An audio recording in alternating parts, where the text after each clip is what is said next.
This is the moment 59-year-old Haitian American national Robert Joseph and his son 22-year-old David Joseph walked up to a couple that were sitting in front of Paradise Café eating a cup of ice cream. Wow.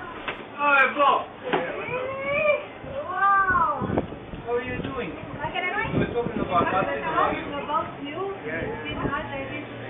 The woman, identified as 44-year-old Laura Fiorito, is heard expressing surprise and excitement as if seeing a friend for the first time in a long time. Her common-law husband, Salvatore Lopes, rose to shake Robert's hand. She then got up from the bench and also shook his hand. They continued to exchange pleasantries, and soon after, David Joseph walks off. Robert Joseph stayed behind and the couple sat back down. They are heard asking him about some construction work. It was at that moment that Joseph pulled a firearm from his waist and opened fire on the couple. In the process, he fatally injured Laura Fiorito. He then turned his weapon on three kids who were with them: 7-year-old Tristan and 11-year-old Sarah Lopez, the couple's children, and 8-year-old Megan Klassen, their neighbor's child. Klassen also lost her life.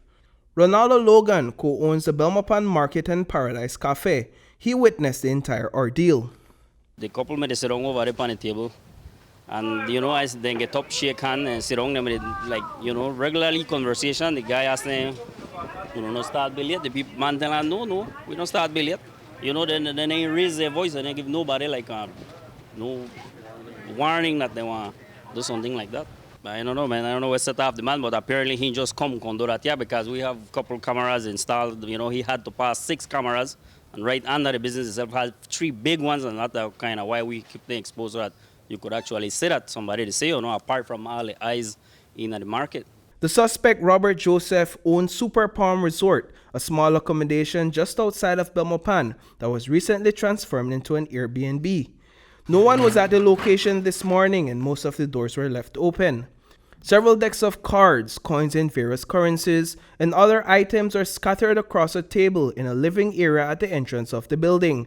Reports are that Fiorito and Lopez were living at the Airbnb several months ago after moving to Belize from the Netherlands.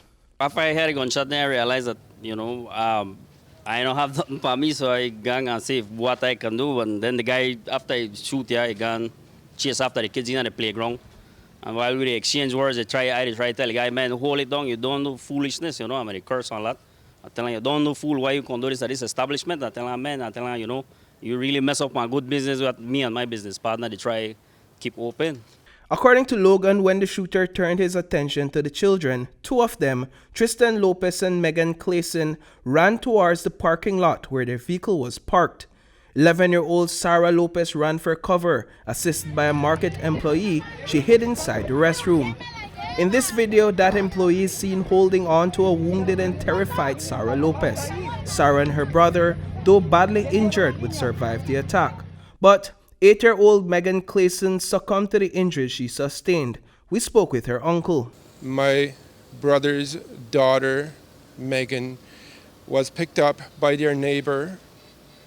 It seems that there's the arrangement they have with their neighbor where they would drop off children and taking turns, right? Their neighbors, so they're taking turns and dropping off and picking them up. So their neighbor picked up the children from school yesterday and stopped by this ice cream place here where supposedly one of their friends met them, handshaked the father of their deceased lady, his wife, and the 2 of his children that were shot, and Megan, who was shot to death.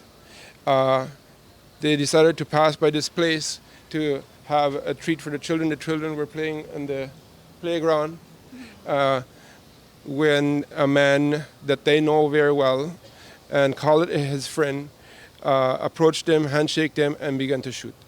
A police officer quickly responded to the scene and fired 2 warning shots in the air. The suspect then threw his gun to the ground and surrendered himself. Luckily enough, one time he made do all of that, and back and forth with the guy. They cuss up and they try to get him for surrender if I am a police guy. Lucky enough, me in the area. And the police guy, I have to say thanks to the guy. The man done a real good job. The man walk up, they holla tell the man the police put down the gun. So the guy end up when I say he walk towards me again, then I run behind a building. And then the guy pretty much threw a firearm, and that's how the police come up, and then me and somebody else, my brother, helped apprehend the man. According to Logan, the shooter was begging him to take his life. The suspect also alleged while being detained that the couple he targeted was trying to poison him and his son while they were living at the Airbnb. I cannot say anything on what type of relationship they have. If it's true or not, I could say anything I want to. Anybody can make up stories saying they could have poisoned them, but does that give him the right to kill someone or to kill innocent children because probably they ate something and he felt bad? That doesn't make any sense to me. To my knowledge, they were a very friendly family. And even they themselves said the man that shot were their friend as well. So in my opinion, I do not understand why this has happened. Paradise Café was closed for business today. Black bows hung in front of the store in honor of the slain victims. This afternoon, patrons sat next to the cafe having lunch seemingly unfazed by the shooting incident that occurred less than 24 hours earlier. How difficult is this for you as an investor who's poured your resources into this business for something like this to happen? Man, I have to say from the get-go, I have to say me and David, we start. It's been a hard struggle. I mean, we gone far and beyond to try to build up what Paradise about. It's like sometimes I see people sit down on here and I always look and stare with a passion and say, man, what was Belmopan before we actually opened this? So I could say me and David put in very long hours. Actually, when the guy made it out there, when I made it back and forth, I actually had to curse him and tell him, man, if you would only know how hard it is to keep these doors open. Reporting for News 5, I am Paul Lopez.